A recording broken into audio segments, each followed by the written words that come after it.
Halo semuanya, perkenalkan nama saya Muhammad Taksir Bandi dan kali ini saya akan mencoba untuk memaparkan hasil analisa saya terhadap film Black Mirror, Hated in the Nation dan mencoba untuk mengaitkannya dengan salah satu teori dari studi budaya dan media, yaitu postmodernisme. Oke teman-teman, sebelum saya ngejelasin lebih dalam lagi, sebelumnya saya pengen ngejelasin nih, apa sih itu Black Mirror? Bagi para pelanggan layanan hiburan digital Netflix, mungkin nama film ini sudah tidak asing didengar oleh mereka. Black Mirror merupakan sebuah serial televisi dari Inggris yang berisikan kumpulan film pendek. Black Mirror memiliki cerita yang tidak bersambung atau cerita yang berbeda di tiap episode yang dihadirkannya.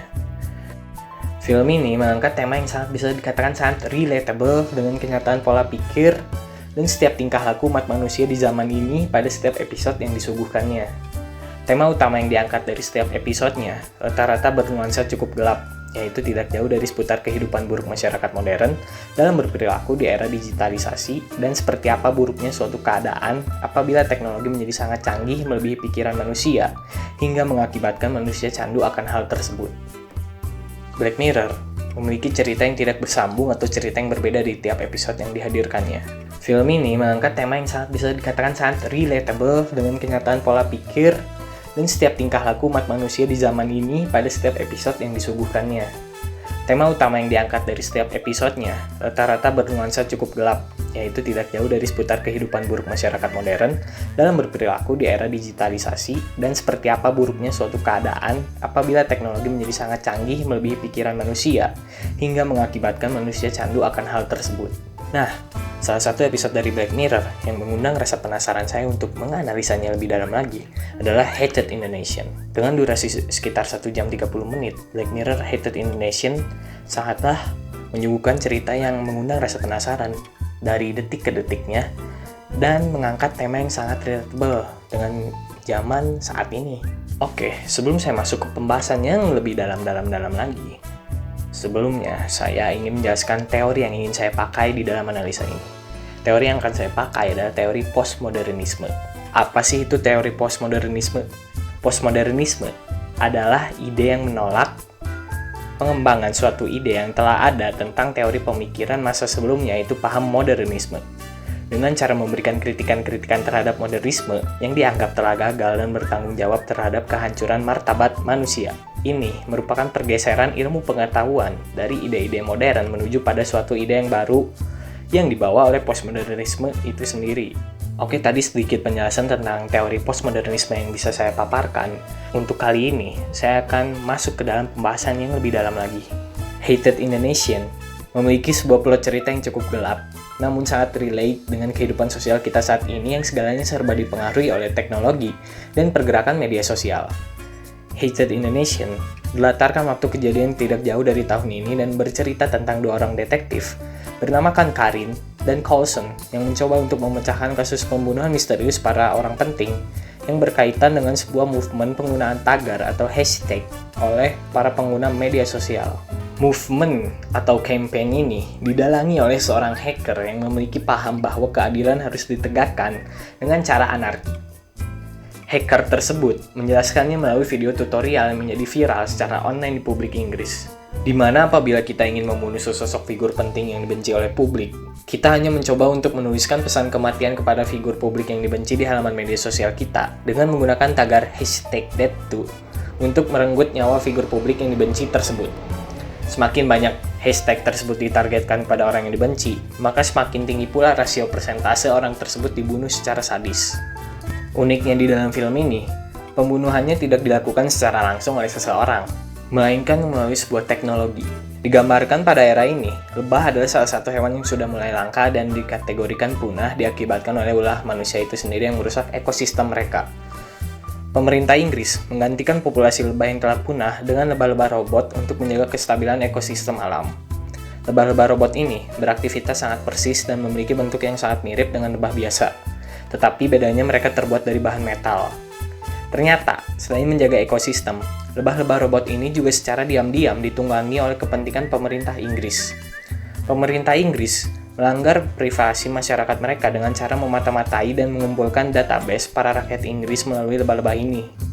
Sang hacker yang melihat sebuah celah melalui lebah-lebah ini, melancarkan aksi beratasnamakan campaign pembunuhannya menggunakan lebah yang telah ia retas jaringannya, sehingga sang hacker bisa mengontrol lebah ini dengan sesuka hatinya untuk masuk ke dalam tubuh sang target pembunuhan yang telah ditentukan berdasarkan penggunaan tagar di sosial media. Saat banyak masyarakat Inggris dari berbagai lapisan masyarakat yang menggunakan tagar ini baik disengaja maupun tidak disengaja yang didasari oleh rasa iseng saja. Ironisnya, pada akhir cerita, terungkap bahwa sang hacker juga mengakui bahwa dia juga memiliki paham karma, yakni bahwa apabila Anda menginginkan seseorang mati, maka Anda harus siap untuk mati juga. Di dalam hidup ini, pasti selalu ada konsekuensi dari hal yang kita ambil. Maka, selain target pembunuhan yang dibunuh, para masyarakat yang ikut menggunakan tagar ini juga ikut dibunuh secara keji oleh para lebah-lebah robot yang dikontrol oleh sang hacker. Hampir setengah populasi masyarakat Inggris mati secara tragis dan cuma-cuma hanya karena diakibatkan oleh aksi yang mereka lakukan di media sosial. Sang peretas berhasil lolos dan kejadian ini menjadi pukulan yang sangat mendalam bagi pemerintah serta masyarakat Inggris. Menarik bukan? Mungkin suatu saat nanti kita juga akan bisa mengalami hal seperti ini. Sangat-sangat relate, bukan? Saya menyangkutkan kejadian yang berada di plot cerita film tersebut dengan paham postmodernisme. Plot cerita tersebut sangat sesuai dengan ciri-ciri dari buah pemikiran postmodernisme itu sendiri. Ciri yang pertama adalah postmo menimbulkan meledaknya industri media massa yang menjelma menjadi Tuhan untuk menentukan kebenaran. Hal itu sudah sangat terpampang jelas bagaimana sosial media dalam plot cerita tersebut memiliki peranan penting yang bisa menentukan nyawa seseorang berdasarkan perilaku mereka di dunia nyata. Semakin publik figur bertindak nyeleneh, maka semakin tinggi pula persentase mereka untuk menemui ajal. Lalu, ciri yang kedua adalah postmo menimbulkan aksi radikalisme dan anarkisme sebagai bentuk pernyataan sikap dari reaksi di media massa. Hal ini digambarkan oleh hacker yang berinisiatif memulai campaign untuk membasmi orang-orang yang dianggap menjadi musuh publik dan pantas untuk dibasmi. Aksi-aksi negatif yang dilakukan oleh seorang figur publik akan dibalas oleh sang hacker dan masyarakat Inggris yang bertindak sebagai eksekutor pencabut nyawa mereka di sosial media. Dan begitu pula aksi-aksi negatif serta berbagai hujatan dari para masyarakat Inggris di dunia maya yang dilemparkan pada figur publik tersebut akan dibalas juga oleh sang hacker dengan cara mengambil nyawa mereka yang telah ikut berpartisipasi dan menjadi korban dalam campaign ini. Sungguh, sebuah hal yang di mata sang peretas adalah hal yang setimpal, adil, dan seimbang dari segala aspeknya. Dan ciri terakhir adalah semakin terbukanya peluang bagi berbagai kelas sosial atau kelompok minoritas untuk mengemukakan pendapat secara lebih bebas dan terbuka. Tanpa perlu saya jelaskan lagi, dengan adanya medium sosial media di dalam plot cerita film tersebut, sudah cukup membuktikan bahwa semua lapisan masyarakat mempunyai andil yang sangat signifikan dalam memberikan pendapat mereka terhadap sebuah fenomena yang sedang marak terjadi. Dengan sifat sosial media yang sangat dinamis, aktual, dan interaktif, mengemukakan pendapat dan beradu argumen sudah menjadi hal yang sangat lumrah untuk dilakukan di era digitalisasi ini. Jadi, kesimpulan yang dapat saya ambil adalah saya memiliki pemikiran bahwa Black Mirror adalah pesimisme generasi X yang masih sempat tumbuh besar dengan analog. Tetapi seluruh titik tolak dari tiap cerita Black Mirror menunjukkan kejelian sang kreator Black Mirror itu sendiri, Charlie Brooker, dalam menangkap gejala penyakit kronis masyarakat, yakni bergesernya kualitas menjadi kuantitas, moral menjadi material, dan ilusi akan kebebasan dan anonimitas. Membuatnya meninggalkan kita dengan sebuah pertanyaan. Apa kita saat ini sebetulnya sudah sampai di titik kronis? Ataukah ini hanya sebuah paranoia terhadap sebuah teknologi saja? Apakah yang sedang kita simak dan tonton dengan gelisah dalam film ini adalah sebuah fiksi? Atau kenyataan yang sedang kita alami saat ini? Tampaknya, semua pertanyaan-pertanyaan yang ada di kepala saya lambat laun akan terjawab seiring kita beriring dengan waktu dan era yang kian maju dari hari ke harinya. Suatu plot cerita yang cukup menyeramkan juga dipikir-pikir. Nah, jadi cukup sekian hasil analisa yang dapat saya paparkan.